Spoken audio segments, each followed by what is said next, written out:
Out of the street corners they scream. You knew it was coming. You've been waiting for this for months. Rumour hardened into fear and now they scream at you. The sirens, their hysterical wail tearing through the white noise of the city. And you run. You run to pick up those things that can never be replaced. A picture of them in the days when they still loved you. Your mother's wedding ring. And then you turn to your shelf of games. You only have room for 5. 5 games for Doomsday. 5 Games for Doomsday is a show in which board game personalities are thrust into a cabin in the woods to outrun an oncoming disaster, but can only take 5 of their games with them. But which will they choose? My guest this week is one of the core Dice Tower crew. A former accountant with a passion for music, he's forged a path as one of the serious Euro gamers on the team. He swapped the classiest part of America, Las Vegas, for the second classiest Florida, and as a professional content creator, is a rare breed in the board gaming world. My guest this week is Chris Yee. Chris, welcome to the cabin. Thank you. Thanks for inviting me out. It's preferable to the outside of the cabin, at least. Well, stink is better than being eaten, I guess. That's fair. That's fair. And you know what? I'm going to join you in the stink. That's it's Doomsday. Why shower? Let's save the water resources. So my first question is how difficult was it for you to pick the games to take to the cabin? I put some thought into it, but I kind of went with gut reaction. I think a lot of your guests on your show actually say that. There's a little bit of that planning of I want to cover a little bit of variety of things, so it's not just my 5 favorite games, because maybe a lot of those scratch this similar itches, as they say. And so, I put some thought into it, but I just like games so much that I looked at these 5 and I thought, oh, but what about these other ones? But you know what? These 5 are fantastic. This is going to be the best 5 you've ever had on the show. I've no doubt. So, you say you like games. I've been thinking about this a lot, sort of, because I review for a magazine in the UK and things. And a game has got to work hard for me to not like it, because I think I'm biased towards liking pretty much anything that's put down in front of me. Are you like that? Do you find it hard as a reviewer? Do you think you're biased towards just liking a game because it's a game and games are great? That's an interesting question. There's so many good games out there. One of the hard things is that you can't wholeheartedly recommend, I think, in my position, every single game out there. And especially as we start assigning number values to games, rating games in that sense is one of the hardest things I had to start doing when I started working for the Dice Tower. Was I like this game? Is that a 6? Is that a 7? Is that an 8? And it's very nebulous in reality. And so over the 2 years that I've worked here so far, we've kind of refined what exactly that means, and it's been helpful for me. And so there are so many games that I really enjoy and I have a lot of fun with, but at the end of the day, I have to remember that people who listen to a professional reviewer, professional if I could dare say so, want to know, hey, I work hard for the money. I work hard, and if I'm going to put money towards a product, I want to really feel that value at the end of the day. And I can't perfectly project that, but there is something to be said of, I like so many games, but even the ones that I like, some of them I have to say, this is going to be too particular. I don't think this is going to be a broad recommendation for everyone. Are you? So the Dice Tower, I think... So it's interesting, the Dice Tower started when it did in the early 2000s, and it was just, the culture around it when you were reviewing stuff, that you were just honest, and you said whether you liked it or whether you didn't. And I think had the Dice Tower started up a couple of years ago, I think that culture has changed by and large. And so much reviewing I see, I don't trust, because essentially it seems to me to be marketing by stealth. So 2-part question really. Do you feel good about being in an organization in which you're not muzzled when it comes to your negativity? And secondly, do you see the broader, board game commentariat as somehow compromised? This is a bold question there, sir. The first, I'll answer the first part first, in that I'm really grateful for the environment that Tom has set up here, because you're right. Back in the early days, it, so to speak, there's almost low risk. He started doing podcasting and written reviews, and it didn't, so to speak, really matter because you'd say this game was terrible. This game was awfully made and everything, and people just read it and thought, hey, that's useful. I'll thumb it up on the old BoardGameGeek.com. But now it's his business, and so I'm grateful that he's kept that mindset throughout. Calling the old proverb, you call a spade a spade. If a game isn't fun, if a game doesn't work for you, you call that out. And when I started, one of the things that I would do is I don't want to say softball it, but I would kind of overemphasize, like, maybe this is a game for somebody else. And Tom would remind me and say, hey, people come here to listen to you and your opinion on a game. If you think it's terrible, feel free to say that it's terrible. And it does become interesting in that we have sponsors. We have people who pay, the Dice Tower to advertise. We have various different sponsors. And it's always nice when they're, for example, say, not board game publishers, because that helps the appearance of not having any of that compromise. But there are different publishers who sponsor conventions that we run and who sponsor the channel itself. But at the end of the day, if we compromise and we say, well, let's boost the rating on one of these games from a sponsor that, it wasn't great, it was actually kind of bad, but maybe we can kind of upsell it a little bit, then you have a degradation of trust from the viewers. And I think that the big mantra that we always have in the office is that it's nice to have friends in the industry. It's nice to know designers and to know publishers, and these people are great. But at the end of the day, the people who watch our videos are, as I said earlier, people who want to buy board games, who want to know, is something worth their money and their time and their investment? Because that's who I was before I joined the Dice Tower.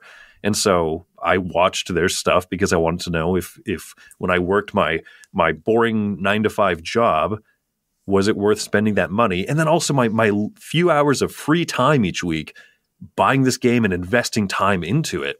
And so that's helped me kind of feel good about the fact that I can call bad games bad. And there are times I do feel bad for a publisher, especially smaller publishers where this could mean a lot to them to see their game reviewed on the Dice Tower. I am mindful of that. But at the end of the day, board game consumers, the average person who wants to know, should I buy this game or not, is the main person that I'm serving. So your second question was on it was the broader scope of things. I think that there has been a noticeable shift in what is the most popular content out there, and so maybe that's what it is. It's that it's less that there's no good reviewers out there, so to speak. That would be taking it to the extreme. But I think that a lot of the very popular, flashier type of stuff is, as you said, to a degree, marketing. And that's okay so long as people understand that that's what that video is.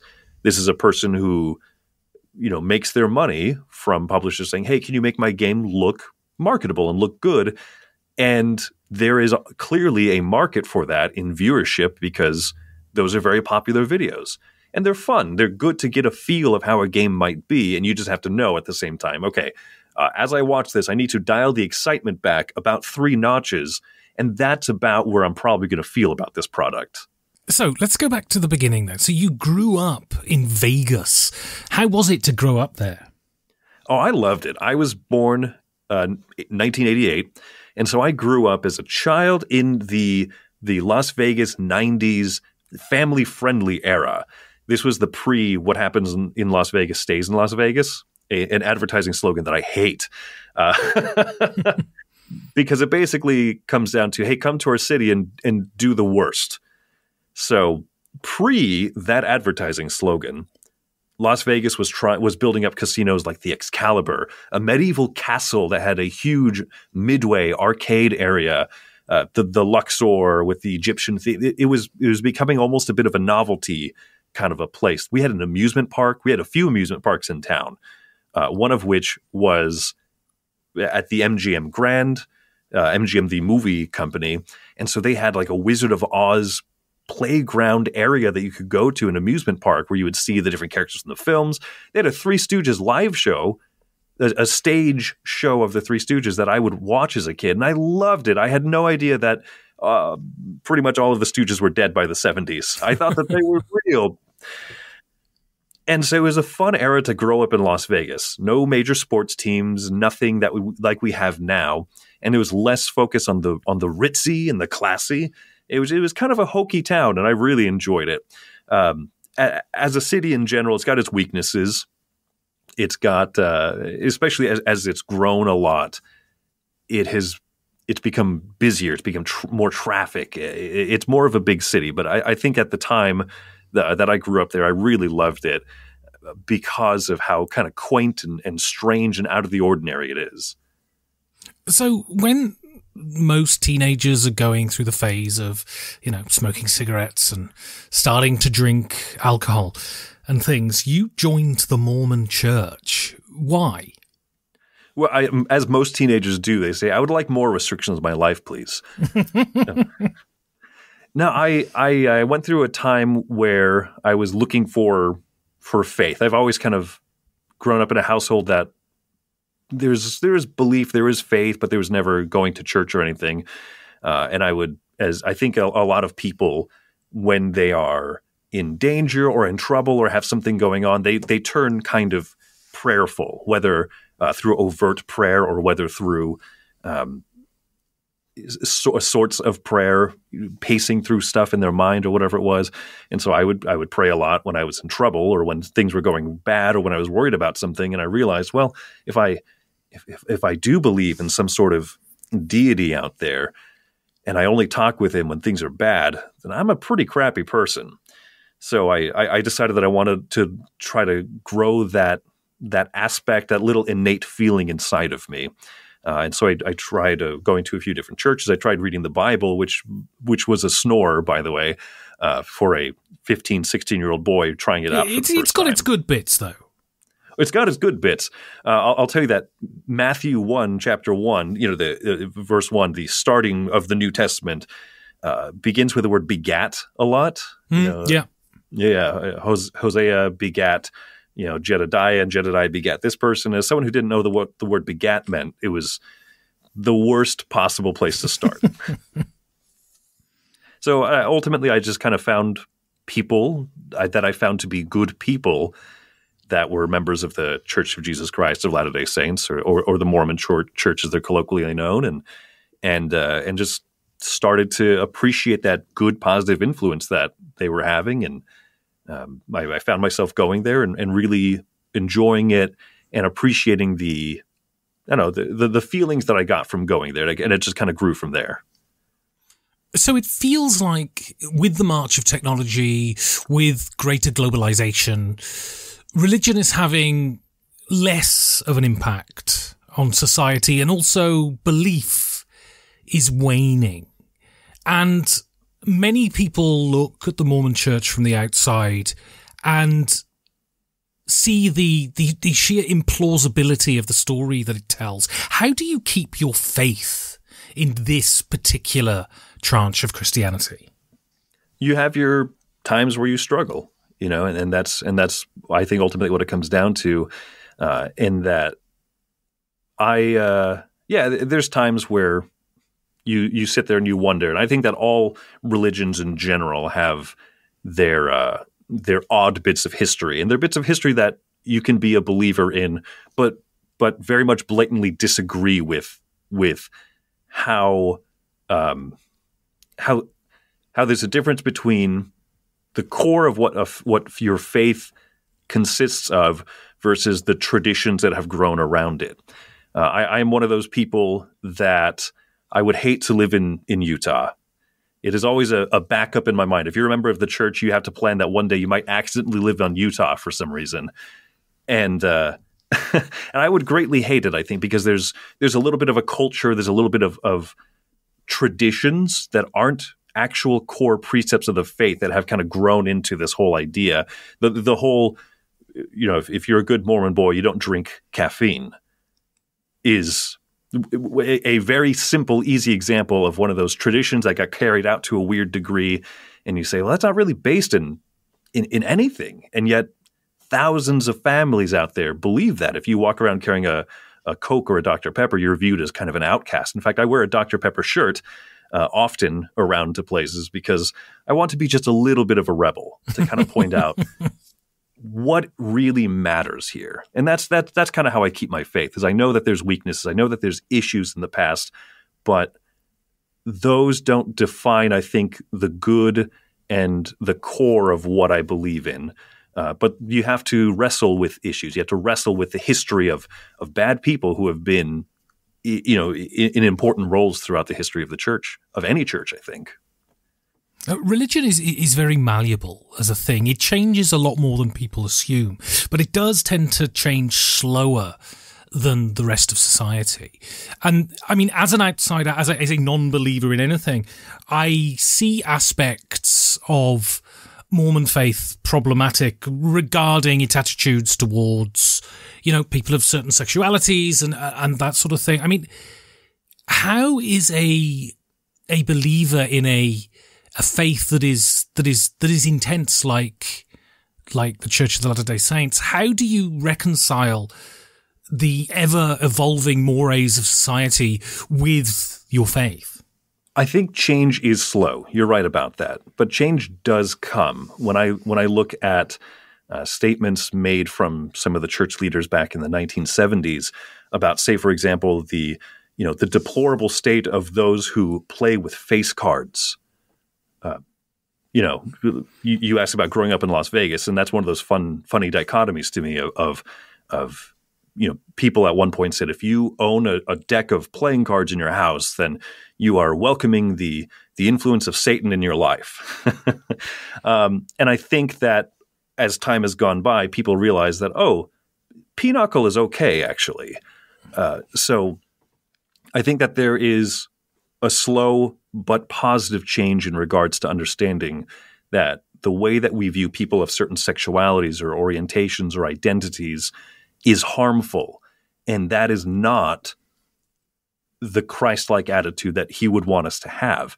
And so, the popular adage used to be, love the sinner, hate the sin. And I think that is a good idea until people start carrying it out about the wrong way.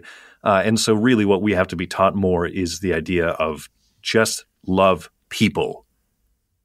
No matter no matter who they are, there's a psychological term if you are a therapist seeing someone, you have unconditional positive regard. You always view people, no matter what heinous things they've done, you're there as a therapist to help them. You are there to help that person, and your job, I should say, is to see the good in them no matter what. And I think that is the most Christ-like thing that you can do, is no matter what, you look at people and you realize that they are good. They're worth loving. And that's your first priority before any sort of judgment, before any sort before any sort of declaration of what type of person they are. They are a person. And so I think the change is happening and it is positive, but I do agree that it is slow, unfortunately. So when did games enter your life? I grew up playing plenty of the mass market games, the things that we call mass market, Clue and Monopoly and whatnot as a kid, and I always enjoyed them.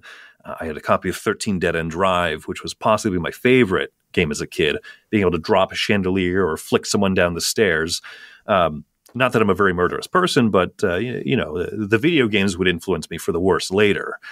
But when I had served a mission for my church, and when I was coming home, my brother, who was 5 years my senior, had been introduced to some games during that time.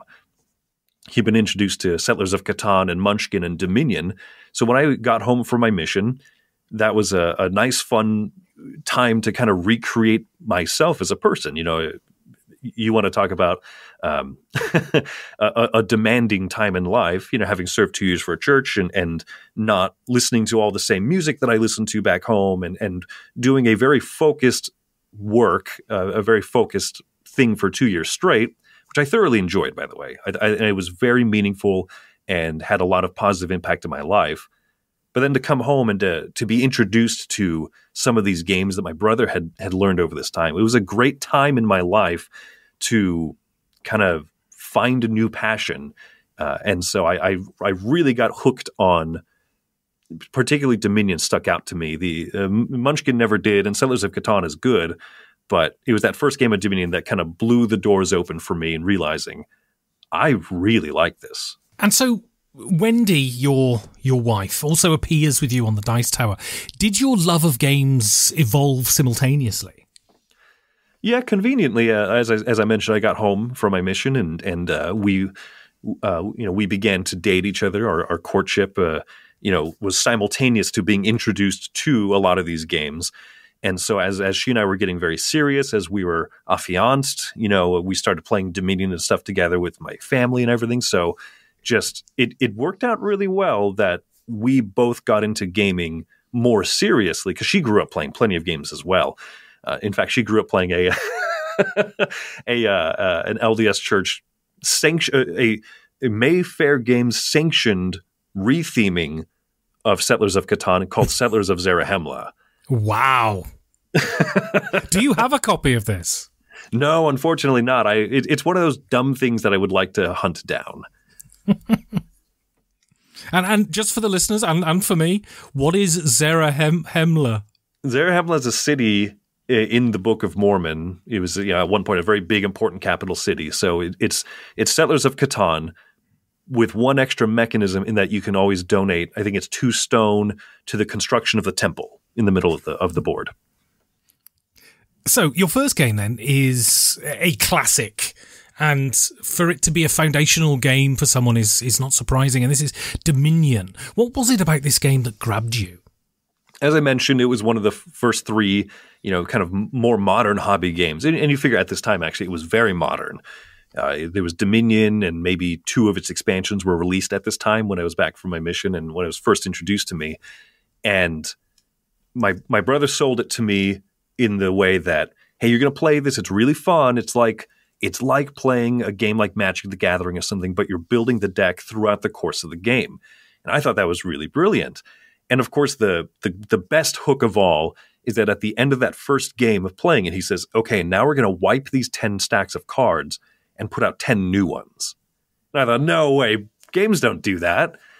And sure enough, that's kind of what hooked me, this idea of game-to-game variability, that there could be that much meaningful change in a single system, and it would just come in one little box. You buy this box, you don't have to buy hundreds of dollars of Magic the Gathering cards. You can just buy one box of Dominion and have so many cards to play with. So then, of course, we immediately turned around and bought every expansion for the game into the hundreds of dollars, which was that's how they get you. And so, do you think the game still holds up today? Is it still as magical and fantastic? There's a sense of wonder, of course, that first comes when you're as fresh to discovering something like this. And now there's so many great deck building games, and there's so many that have iterated on the mechanism and everything. But I think in terms of pure deck building, Dominion is still the king for me.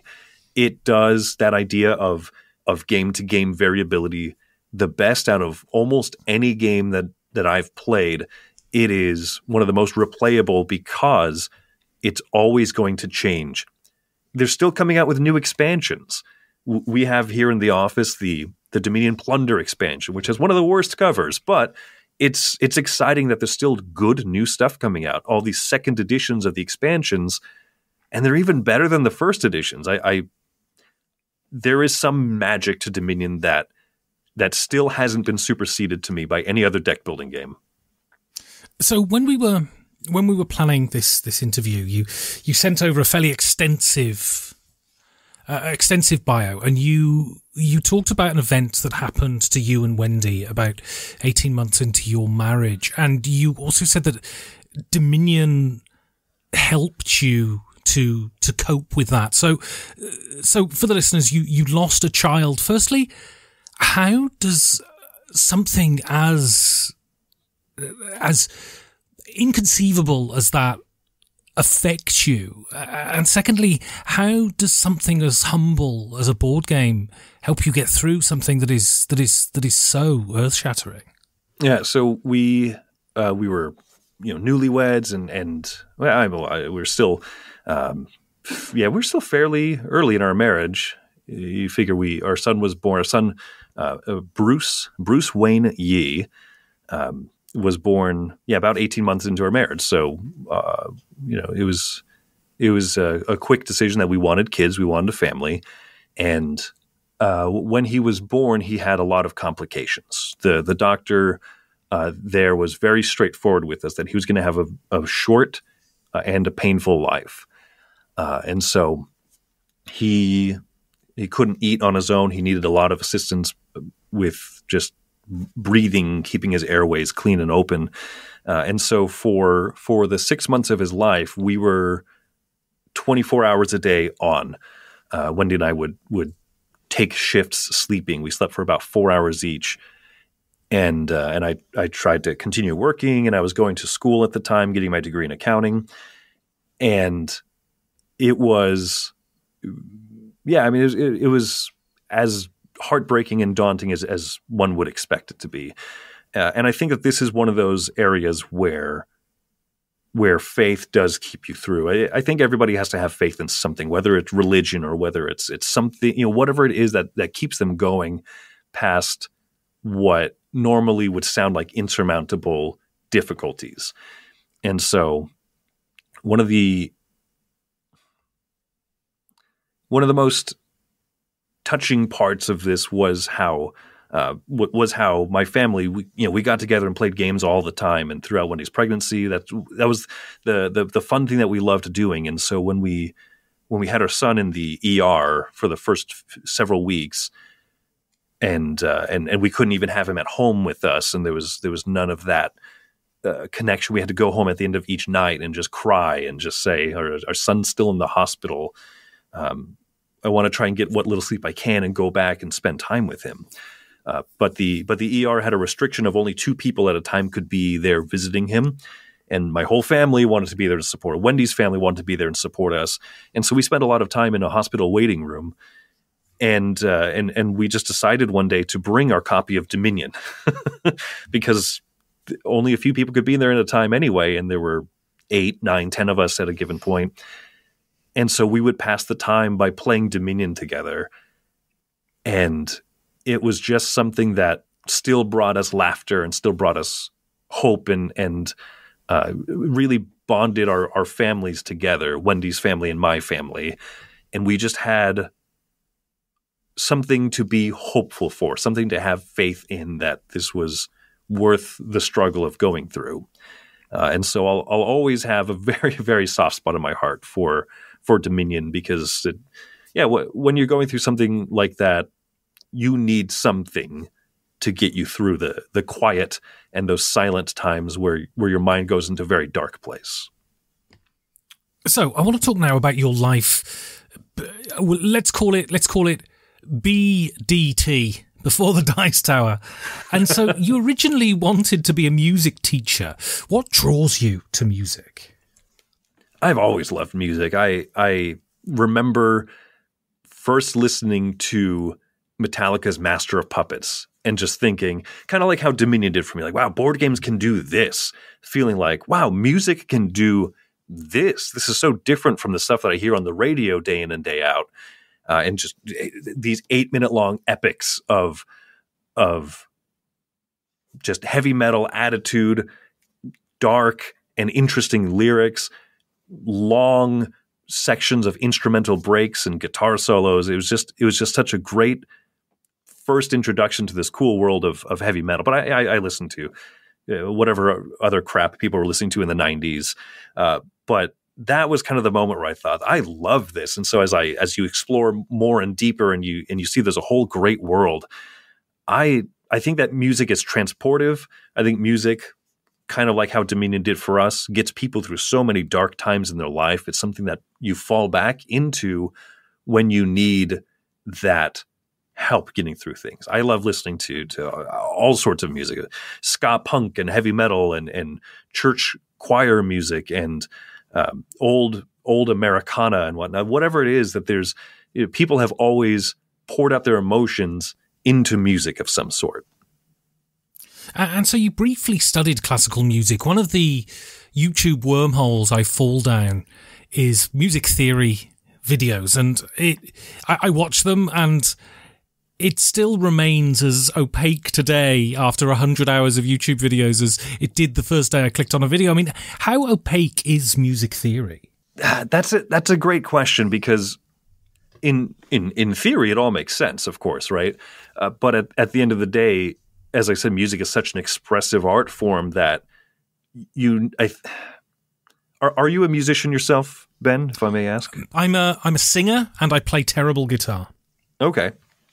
I think there's something strange about the fact that being an instrumentalist, especially if you play something, a polyphonic instrument, a guitar or piano or something, music theory then I think becomes a little bit more digestible.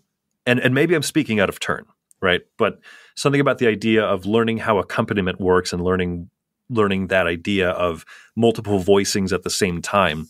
If humans could sing easily polytonal, if we could sing harmonies and tonal chord structures and stuff ourselves, I think that then that would help music theory become more innate. But as a lot of things that we do are a single note at a time, it maybe opaque is a good word for it. And of course, my words could be misconstrued to say that all trumpet players and singers are morons and can never understand the complexities of music theory like I do. But that's clearly not, of course, what I mean. But I think that helps it become something more innate. So what seems to be a sort of evolving theme throughout your life, you go from what is seen as a laissez-faire, free area into something more straight-laced. So what made you change from music theory to accountancy? Oh, man, that was a hard decision in my life. As Wendy and I were getting more serious and we were, engaged to be married and stuff, we were having a conversation I think all young couples should have, which is the idea of, hey, what are your dreams in the future? And how are the practicalities of our lifestyle going to fit with those dreams? And so some of those dreams that Wendy had were to be able to travel and to do all of these, helping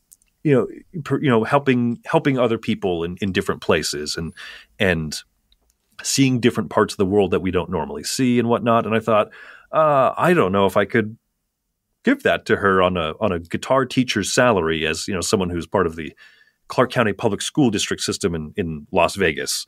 The CCSD, the school district there, is quite bad and pays very poorly, actually. So just the practicalities of that prospect of, I would love to be a music teacher. I'd love to be a musician, but that lifestyle isn't copacetic with all of the ways that we wanted to raise our family and have a tight-knit, lots of time together, but also be able to afford, the dreams and the hopes that Wendy had. So I made the change to just business in general, because I thought, well, I'll find something in business that can be fun. I had a really good accounting professor who saw a lot of potential in me. And so he said to me, hey, I noticed that you're doing really, really well in your introductory accounting classes. Have you thought about this as a career? And he sat me down and he really talked to me about what that could be. And he made it sound very, very enticing, and not as a lie. I don't think he's lying to me. I think he genuinely really enjoyed that career. I genuinely did not enjoy that career. So, metal has Slayer, Metallica, Megadeth, and Anthrax, of course, Slayer being the best of those four. And accountancy has Deloitte, Ernst & Young, KPMG, and PricewaterhouseCoopers as their big four. You got a job at PricewaterhouseCoopers. How was it working in such a gigantic corporation with such a reputation? It's funny because the Las Vegas office for PwC, as they're branded now, is a lot smaller than, say, like the Los Angeles office or something. I joined the Las Vegas team, and it's interesting. Both of the partner level people in the office, and the executive directors. Everybody knows everybody, and so I thought, hey, this isn't so bad. And then one time I got shipped out to Los Angeles for some training out there. And I mean, at that point, PwC's name is on the building. They have multiple floors and just so many different teams and stuff. Nobody knows anyone else there. And that's where I realized, oh, this is where you get that stereotype that public accountants are like assets on a shelf to be picked up off by a forklift and shipped over to a different area where they're needed. And so that was eye-opening. I enjoyed a lot of the aspects of the Vegas team, the very small camaraderie that we had, but the unbelievable requirements in terms of work hours and workload and dedicating your free time to researching the newest accounting changes and the international standards that might then affect U.S. standards. There was so much of that I couldn't get into. It was too boring. It was just straight up too boring for me. So your next game then is Las Vegas Royale. How much is your love of this game nostalgic? You know, I don't think myself too strong of a nostalgic person. I have a lot of affection for the past and affection for my home city. I wear a Vegas Golden Knights jersey, you know, our hockey team, and it's not so much that my emotional stakes are really tied with the performance of this team, but I think everyone feels a little bit of loyalty. We're all just a small bit, at least tribal, to some degree. I do love Las Vegas. I think that this game is a nice reminder of that silliness of it all. But really, I think my love is due to the gameplay. It's such a fun little dice rolling, dice chuck. It's almost a dice placement mechanism in the simplest sense possible, and it's so engaging and fun that it could be themed anything. It could be, you know, Traders of Genoa, the dice game, or something like that, and I would still love it. But it does get that little extra boost for me in that it's named after my favorite city on the earth. And so I have played this, but originally what compelled me to buy the Royale version actually was playing the bog standard version of Las Vegas, and it really compelled me because it felt like gambling, and it felt but it's almost willfully simple. I mean, how is this version different from the base game? I really enjoy the mini games, the little extra things that are on the side. You cut the game down one round, so 3 instead of 4. And each round is a little bit longer because as you put these little mini games on the least valuable properties each round. And I think that's so engaging because one of the things I love in games is when you're pulled in multiple directions. I want to place my 6s out because it has the biggest payout, but I want to go to the really cheap payout area because I just want to play that mini game. I just do. Even if it's not the most financially viable thing to do in this game, I want to. And, you know, I felt that it felt Las Vegas-y when I played it. I mean, do you think it evokes gambling? I mean, or do you have any frame of reference when it comes to these kinds of, when it comes to gambling games? I did work, after leaving PwC, I worked for a station casinos group in Las Vegas as an accountant. And so I am plenty familiar. My dad was a blackjack and craps dealer growing up. So I was kind of always around the evil playing cards, the aforementioned demonic play things there. I was always around those aspects of Las Vegas. So yeah, it evokes that idea. It is perfectly themed, I think. It could be any other city. It could just be, you know, Florence, the game. It could just be Winnemucca, the game. But like I said, it is perfect that this randomness, these chances that you're taking. The only way that this game could be more thematic is if it had a $90 entry point. So I want to talk now about your current career, which is working at the Dice Tower. So firstly, how did you get the job there? I applied. I rubbed shoulders, thankfully, with different people from the Dice Tower because living in Las Vegas, we have the Dice Tower West convention. So I've gotten to meet the people over the years. Before Dice Tower West was actually Dice Tower West, Tim Metivier, who runs that convention, was running it as MeepleCon. And so he invited Tom, Sam, and Z many years ago out as special guests. And so I got to meet them, and I saw that they were just really, really great, humble people. The idea that what you see on the channel is really what you get when you meet them in person. And so that was that was a great opportunity to kind of first meet them and to really grow that interest. And I like their videos plenty.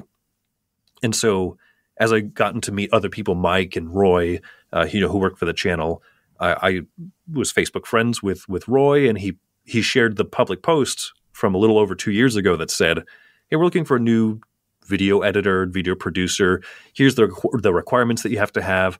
I was sitting at home unemployed from my nice, steady accounting career because of the global pandemic, causing all of the offices in Las Vegas to downsize sorely. And so I kind of was sitting there in between eating copious amounts of nachos thinking, well, what am I doing with my life?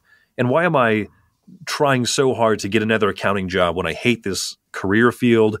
I love people. I love working in these teams, like I mentioned. That was my favorite part, was working in these small teams where everyone was invested in doing the same thing and working towards this goal.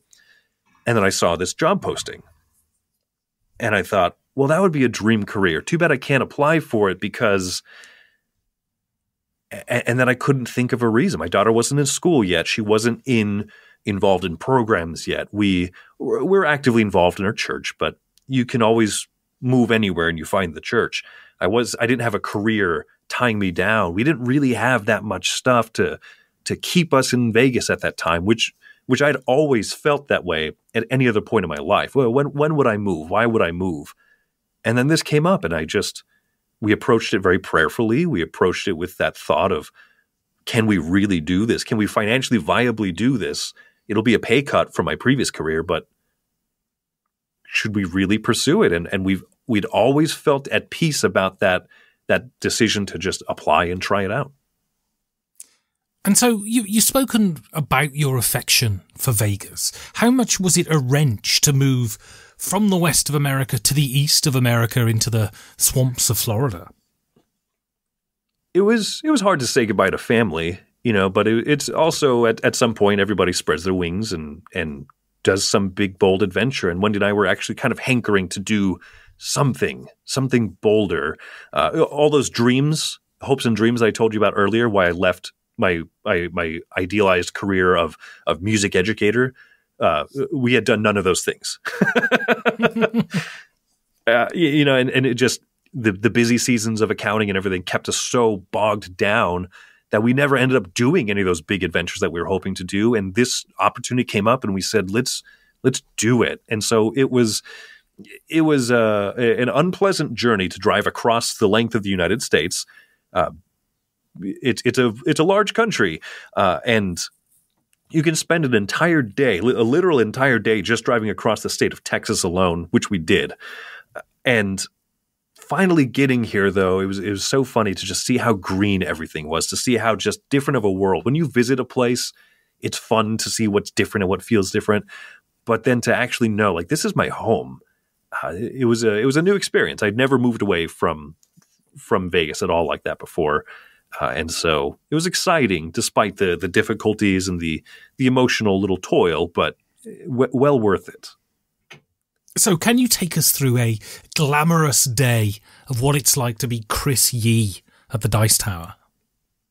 I usually drop off my daughter at school on the way to the office. Homestead, where we live, is a small enough town that you can drive across the entire town in about 8 minutes on a good day and 20 minutes on a more trafficy day.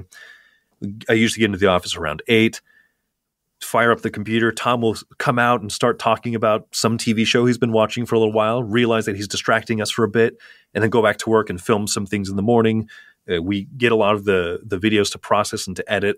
We film things kind of as the need comes up. We try to front load as much stuff in the beginning of the week as we can. The live shows that we do are always kind of the timer of the day. Oh, okay. I've got an hour before we go live for this thing, so let me see what projects I can work on.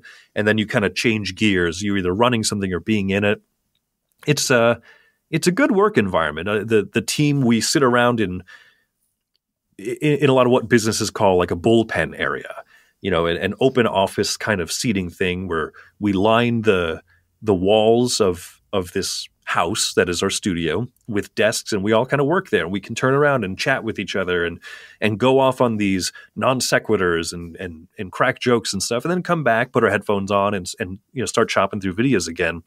It's a very welcoming area. The office has the massive library of games that we use for the cruise and the conventions too. So that's that. When you open the front door, that's what you walk into, is just 27 shelves chock full of games. And so it's always a fun kind of reminder. It's like walking into Willy Wonka's chocolate factory, but for nerds. And so how is Tom as a boss? He is in a lot of ways what one would expect, and in so many ways not what one would expect. I won't delve too much into anything too personal, but he is really amiable. He does care about us a lot. He's not necessarily one to throw out compliments like candy.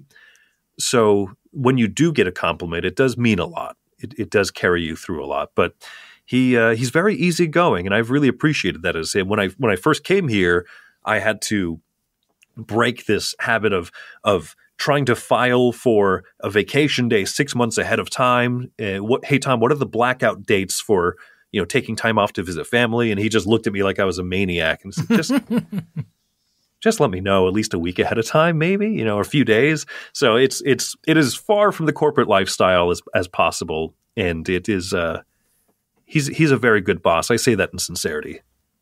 And so what do you think you bring to the Dice Tower team? One of the hobbies that I've always had is video editing. Whenever I could, as a class project, do a video instead of just go up there and read your report verbatim and bore everybody to tears, I would try to do something. I've always wanted to have that attitude of doing something that I find fun, I find funny, I find humorous, or I find enjoyable. Which is why I think why I respect, for example, Metallica so much, or some of these bands that wanted to write these 10-minute long grand opuses of songs with the attitude almost of, if I'm the only person on this planet that likes this song, if I'm the only person on this planet that finds this joke funny, I will still do it. So I brought a lot of that kind of hobbyist mentality, I think, to the video editing here, where I try to inject humor and stuff when I can, because I like that as a viewer. So I don't know. I try to be silly and funny, but keep a sense of professionalism, and so hopefully that shows. And I think I assume that this isn't the best paid job in the world, but I'm sure it allows you to survive. But I think many people see not only the actual job that you do at the Dice Tower, but the sense of camaraderie and the feeling that you are in something together. I mean, how privileged do you feel to have the job that you have? As with all things, you start to take things for granted. And I wish that I didn't. I wish that this didn't become ordinary. Oh, it's another Monday, time to stroll into the office at 8:00. The first time I sat in a live video with Tom and Z on both my sides, I was in absolute awe that these people I respect so much were my coworkers. When I got to sit down and play a game with Mike and Roy and everyone, and just feel like, this is unbelievable. People would kill for the opportunities that I have. And yet it always does become a little bit ordinary. Scrooge McDuck's swimming pool full of gold coins becomes just another house fixture at some point, But I try to remember that. I try to remember that I am such a fortunate person, and I feel great with the camaraderie and the fact that I get to work with my wife, and I get to work with Camilla as well, who is one of my really good friends, incidentally, from outside of the Dice Tower. We both moved here close-ish to the same time and became friends. And then she started working here. And so I genuinely work with some of my best friends now. So your next game then is a game I absolutely adore, and this is Broom Service. This might seem like a funny question, but I still think it holds water. Is this the best trick-taking game? Broom Service is a delightful alchemy of so many things. And when someone first pointed out to me, this is sort of a trick-taking game, it blew my mind because I'd never thought of it in that perspective before. It's almost a trick-taking game where you get to choose the suits in your hand. And I love that. I love the sense that this drives the actions, that it plays into the mind games of not just playing the game, not just playing this little pick up and deliver cute thing, but you're really playing the other players at the table. You notice I've completely glossed over your question because I don't know how to answer that, Ben. But why is this game so engaging? I mean, when it was nominated for the Kenner Spiel, I rolled my eyes because I was like,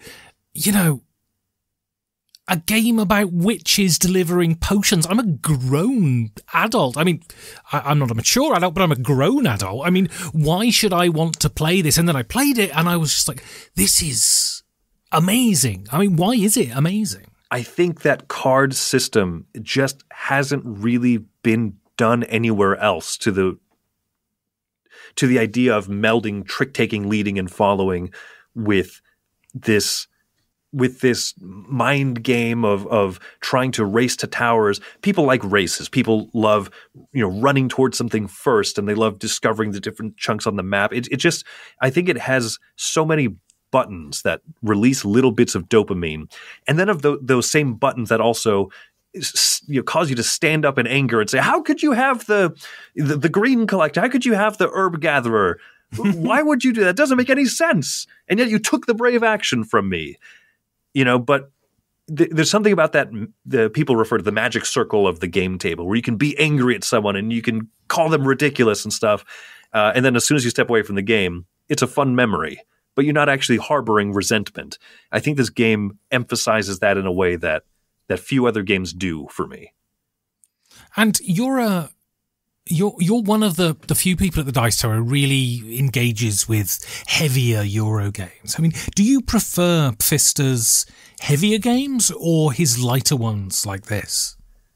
I love plenty of his body of work, but I think that he does something great with those midweight and those lightweight card games, and I know that he loves to design around cards, and I think that he has a good knack for that. Finding something like an Oh My Goods where, hey, I bet you haven't seen cards used this way before, or in Tybor the Builder, I think one of his underrated gems, he brings a lot out of a little, and I think that's one of the things he does so well in his smaller games. I love plenty of his big games, but it's fun to see people do more than what you think the components of a game would allow you to do. So I've titled this section "A Defense of Heavy Metal" because I recently, in the last sort of year and a half, I've really been rediscovering metal, and I think it's a genre of music that is much maligned. Why is heavy metal a valid and vibrant form of music? One of the great things about it is that so many of the people who love heavy metal music love classical music. I've been re-listening to some early Ozzy Osbourne albums. Randy Rhoads, his guitarist on those first two albums, is unparalleled, I think, in some of his creativity, and you can tell he has a love for the classical, the romantic era of music, big and bombastic, and yet so melodic. You listen to a lot of these musicians who have an ear for throwing modal harmonic structure into these songs that you wouldn't really appreciate. Heavy metal is viewed as big, dumb, loud music, the CMON games of the music world almost. But I think that there is so much more artistry that you can look over because of the distortion and the fuzz and the constant crash of the double bass drum and the snare drums, blast beating as fast as you can. But it's a beautiful mix of beautiful music and aggression, which I think is an emotion that everyone can relate to. Grief oftentimes is portrayed in heavy metal music and loss, and so I think that there is a lot of meaning to be had there. But if you don't like people screaming and if you don't like loud, constant guitars, I don't think you will ever necessarily enjoy it. But you could come to appreciate that there is true artistry in it. And so, what are some of the bands that you really love? Metallica, as I mentioned, is in a lot of ways they're kind of my dominion. People ask, "What's your favorite band?" my gut reactions say Metallica. I might love a different band more. I might have found someone that I'm really digging into. But they're kind of my go-to, kind of like Dominion. I often say is my favorite game. It might be Brass Birmingham one year. It might be something else. It might be something, it might be a different game, but it's kind of my home base. How do you feel about them post 89 though? Post Justice for All? I got into Metallica when Reload was their newest album. And I liked plenty of that stuff. It's funny that now I can listen back to it with more years of separation and say, got it, this is why people didn't like this era. But, I really enjoyed it. I was at the right age at the right time to kind of be into that. Saint Anger was a low point. Even as young and naive as I was, I could clearly say something went wrong here, but in that same time between Reload and Saint Anger was the S&M, the Symphony of Metallica concert, which once again emphasizes the beauty of aggression and melodic music. Hearing metal being played with an orchestra is, I think, one of the best musical experiences that one can have. I mean, this is getting a bit esoteric now, but I'm on it. So, I mean, as a guitarist, how full of admiration are you for James Hetfield's downstrokes? Oh my gosh, I bought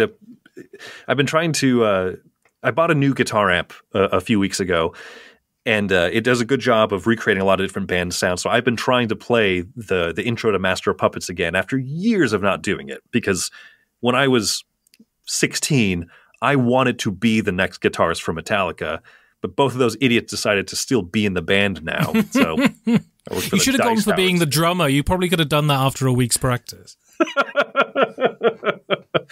No, I'm very envious of his constant downstroke and his dedication to it. When there's an easier way, there's a more technically savvy way to accomplish the same notes, and yet it does portray just a sense of raw aggression better to just downpick the whole time.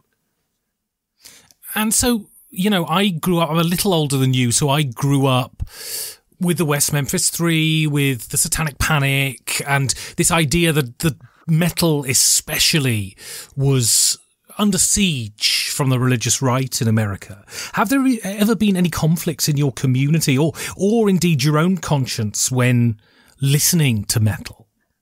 One of the bands I've really gotten into recently is Ghost. They are unabashedly, willing to poke fun at the bear, at the Catholic Church in particular. And so I would sit there and I ponder about this from time to time. One of the ways that I've personally figured out that maybe you could call it justification, what have you. One of the ways that I've come to appreciate metal that does poke fun at religion or is in the realm of what one might even call satanic is I think of C.S. Lewis's The Screwtape Letters. He wrote this with the intention of, I'm writing from the perspective of a servant of the devil having communication, constantly having these conversations with Satan himself. And it's viewed by many in the religious community, especially the religious right. C.S. Lewis is he's nearly a prophet. He's at least a lesser prophet. Hosea and Lewis reside on the same plane, if you will. And I think if works of classical literature, if you could have Dante's Inferno, which is the most metal poem, that came out of that era, then you can listen to Ghost. You can listen to Nine Inch Nails. You can listen to Children of Bodom or what have you, and just appreciate it. You could almost appreciate some of the more overt songs about, hey, this is how Satan's going to get you, as kind of almost a tale of warning, if you will. There's beauty in deception, and those songs portray that quite well, I think. I found myself the other day, interestingly, stumbling upon Glenn Benton's Wikipedia page. And for the listeners, he's the lead singer of Deicide, and Deicide are a antagonistic, specifically anti-Christian death metal band. Are Deicide a step too far for you as a person of faith? I think everybody has to make that call on their own. Nobody, I don't think, truly enjoys listening to music that like actively antagonizes them. And yet at the same time, stuff becomes more quaint with time. Stuff that was, I mean, oh my goodness, look at Kiss Destroyer, right? That was at its peak. That was one of the main, when you look at Kiss Destroyer at its peak, that was one of the main, I don't want to say cause of the Satanic Panic, but that was one of the main drivers that people said, oh my gosh, look at what they're selling to children in the record stores now. And now Detroit Rock City is so quaint. It's a cute little song about, my hometown at at a Halloween event at my church. My bishop back in Las Vegas happened to also be a drummer. We were playing AC/DC at the Halloween party. We were playing, George Thorogood and just these in your face rock and rollers of yesteryear. And at some point, the things that are edgy and scary become quaint and familiar. They just do. So I don't know. At the moment, I don't necessarily listen to Deicide myself, but it's not to say that in 10 years' time, people say, oh, look how cute this was. And so, many of the listeners probably won't be into metal. And I've really been, I've rediscovered Slipknot, and I've completely discovered out of the blue. I mean, these are old bands at this point, but Deftones, and I'm my mind is blown at how great, especially Deftones are. I mean, what are some of the songs you would recommend to the people listening to this podcast to allow them to dip their toes into the stinking pool of metal? If you haven't watched season 4 of Stranger Things yet, there is that scene that uses Metallica's Master of Puppets.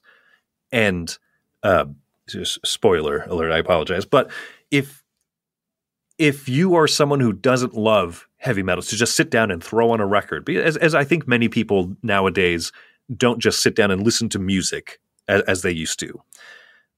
But that sequence using that song is possibly the best gateway to saying, wow, this song is amazing. You can appreciate the guitar work. You can appreciate the virtuosity, the classical music influences that Cliff Burton clearly had as he was a big influence on some of those instrumental sections and everything. I don't know if there's a better way to do some of that. So your next game then is a big one, and it's a big Euro, and this is A Feast for Odin. And this is one of Uwe Rosenberg's more sandbox games. Do you prefer this style of his design, or do you prefer the more sort of focused ones like Agricola? I think I enjoy the sandbox. When you get to a certain size, I just want to kind of be able to do what I want to do. I enjoy Agricola just fine, but there is a lot of restrictions, especially at the beginning of the game as you're picking the hand of cards that will be your cards for that game, and then you have to play towards that. Feast for Odin is the complete opposite, as you said. You start by getting some animals, and you realize maybe that's not working for you. I'm going to get some raiding ships. I'm going to get some Viking longships. This, to me, is one of the games where I first thought, when we picked it up, that we had gone too far in gaming. I thought, who is playing this? Who is buying this for $100? Little did I know where we would be in 2023. But I do love that sandbox, and I do love that while it's massive and huge, it's also laid out in a great organization. It is kind of that organized chaos. And what does he do as a designer that appeals to you? I think he's one of those people that has that same mentality of, I'll do what I want, and if I'm the only person that loves this, then I love it. You look at some of his games like Mamma Mia, the little pizza card flipping game, and then you compare that and contrast it to Feast for Odin, and the fact that it came from the same mind is so strange, and I love that about him. If he wants to come out with a small, weird, light game, if he wants to come out with a trivia game, or if he wants to come out with this amazing, gigantic opus, then he'll do all those things. And, you, as a part of your job, I think, are forced to play, well, forced. There's a necessity for you to play games of all stripes. But I think every gamer has their happy place. Is that for you, Euro games? If push came to shove, would you call yourself a Euro gamer? I would. I enjoy the puzzle. I enjoy the sometimes fewer points of interaction, but the existing points of interaction that there are, and how do you react to what other people have done? Do you see what they're doing and kind of get enticed by it and want to do some of that yourself, or do you stick to what you're doing? And I think that's what works so well in this sandbox that is A Feast for Odin, but also in many Euro games. At the end of the day, that is my happy place, though I find myself to be a gamer of quite varied taste. I'm not afraid to say at the same time, yeah, I'm a Euro gamer. So I want to talk now about the future. So what do you think about your role at the Dice Tower in the future? Do you think it will change, or do you think you'll continue to fulfill the role that you fill? In many ways, I hope that it doesn't change, and in other ways, I know that that's foolish. You know, that when I look at what I do now compared to what I did a year ago or 2 years ago, it is quite different. I think that there will be fun new projects that come up and new ideas, but there's plenty of days where I feel like, oh, I'm everybody's least favorite member of the Dice Tower. But I know that's untrue, at least to an extent, but at the same time, I don't know. I work with so many great people that I try hard not to get caught up in the comparisons. You know, I don't want to say that there's A-listers and non-A-listers at the Dice Tower, but there's plenty of days where I feel like A or the only non-A-lister. So I don't know. I'm not sure what the future holds, but I do hope that whatever my contributions are will be seen. I hope that our video gets better. I hope our audio gets better. I hope that our little bits of editing and production do continue to get better, especially as I learn to do more things. But the future is, at the end of the day, exciting. I'm very excited about what can happen. So we wouldn't be having this discussion if it wasn't for the Dice Tower, and not because you're a member of the Dice Tower, but because my entrance into games was through watching Dice Tower videos. What do you think the Dice Tower, and through extension yourself, bring to the wider gaming world? I will try to say this as non-egotistically as possible. Oh, come on, brag. Everyone loves it. I'm a dang charmer. I think that the Dice Tower strikes this nice balance between informational and humorous. You mentioned the camaraderie that we have. You mentioned the you can tell that there's some enjoyment that we're having at the same time. And I think that is absolutely true. If you could see behind the scenes, you know, we film some behind the scenes things. We put them up from time to time, but all that could be faked. All that could be staged. So you'll just have to take my word for it that I genuinely mean being here is a fun experience. That fun translates into when we play games. That translates into when we make these videos together. Sometimes sitting down, you know, in front of a camera for an hour and a half straight is exhausting, but I look forward to it every time. And then as soon as it's done, I think I could do that again. I think that I've had a lot of people come up to me at conventions and stuff and come up and say, I'm so excited to meet you. And I think, why? But they say you brought a lot of humor in a dark time. You brought a lot of peace at when I've been struggling with this thing or that thing for a long time. And I think that I was willing to share earlier in this episode, for example, about my son passing, because I think that sometimes we're a little bit too close to the chest with our grief and with our difficulties. And I don't think that we should brag about our trials either, but it is good to know that other people struggle. And then as people struggle, they also find relief. And so it's very meaningful to me when people come up and say, the Dice Tower is a source of relief for me. Watching people have fun together, laughing at the dumb jokes that you make or the ridiculous lines that you say over and over again, these catchphrases of humor mean something to people. And so for me, that's, if I could always remember that when I'm having a depressing day, when I'm having my own emotional struggles and toils, if I could remember that, I think that would always be that beacon of faith to keep me going. So, your last game then is The Crew. Now, is this the best Trick Taker? I'm highly unqualified to answer a resounding yes. All of your bridge players are now writing me complaint letters. No, it depends on what you want out of it. And I think that The Crew is one of the best trick-taking games in that it forces people to play differently and yet still play the same. You lead tricks with different numbers and with different suits, and others follow, and others throw out cards that communicate some piece of information. I don't have a blue anymore. I'm throwing out a high pink card because I want to ditch my higher pinks. You can interpret so much. This is one of the best games with limited communication because every card is information. And so much gets said without any words. Much the same as it does in any trick-taking game. And yet you're doing it to be as helpful to the group as possible.